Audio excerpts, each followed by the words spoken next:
Howdy y'all, TJ here from the Cinemafia. I'm filming this one from home in front of my movie wall. You can see this is not just, it is a hobby, but I actually really like movies. But I wanted to film this at home because I wanted to give tonight's film a little bit more thought. I just finished the movie Nuremberg with my wife, which was a lot of fun. Mrs. Mafia didn't want to be in the review, which is okay.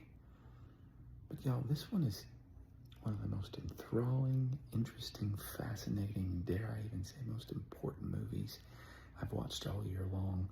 It's the second World War II Nazi film I've seen in the last month. I'm gonna go ahead and say it here. This one's better. In fact, I'll go ahead and tell you now. I'm giving this one a 10. And here's why. You know that we like to watch vengeance movies, right? We've seen several of those, and they're fun, right? Like the good guys going after the bad guys, and they're going to make them pay.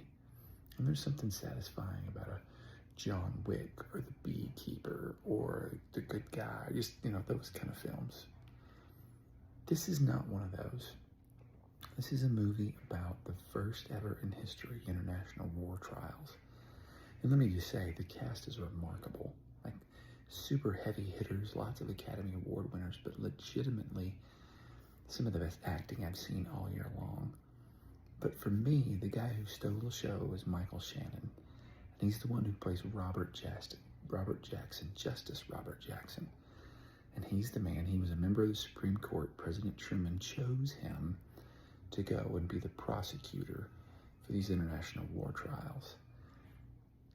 And he's remarkable. Again, everybody's really good. But here's the part that I loved about it. I think it's just essential for us to really grasp. A question is asked at one point. Is it, man, why don't you just shoot these guys? Just shoot them and be done with it. And Michael Shannon, again, Robert Jackson, makes this statement. He says, we could do that. It would be easy and clean, and nobody would argue with us. In fact, they'd probably appreciate it. But he begins to go on to describe justice and why it's essential. And he didn't use these words, but I'll use these words. What actually ends wars is not bullets and bombs. It's the tap of a gavel in justice, man, when truth is proclaimed publicly so that the world knows this is right and this is wrong and this person is guilty. And then that justice is taking place. That's when the world changes, and that's what you get to see in this film, guys. It is so good. It's remarkable. I can't encourage you to go see it enough.